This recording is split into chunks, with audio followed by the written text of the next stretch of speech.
अमरावती शहरातील शिवटेकडीजवळ असलेल्या गृहनिर्माण भवनाजवळ अपघात झाला। भरधाव वेगाने येणारी गाडी रस्त्याच्या खाली कोसळली असून सुदैवाने कुठलीच जीवितहानी झाली नाही व चालकाने पलायन केले आहे।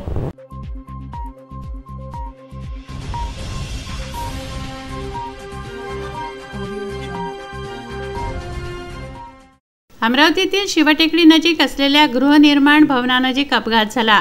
भरधाव वेगाने असलेली गाडी अनियंत्रित झाली। चालकाला डुलकी आल्याने गाडी रस्त्यावरून खाली कोसळली। नागरिकांनी येथे बघण्यासाठी एकच गर्दी केली।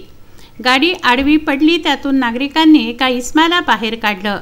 या गाडीमध्ये नागपूरच्या दिघोरो नाका येथे राहणारा 34 वर्षीय राकेश पांडे प्रवास करत होता, तर नागपूरच्या प्रतापनगर येथील रहिवासी अनुप राणे हा गाडी चालवत होता।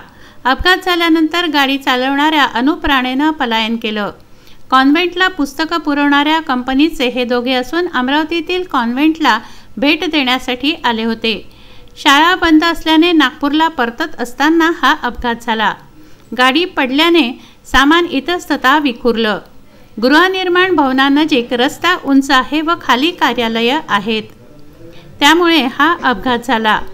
MH34K 6574 क्रमांकाची ही 4 व्हीलर आहे।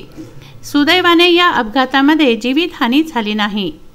प्रदीप इंगोले, विदर्भ न्यूज, अमरावती।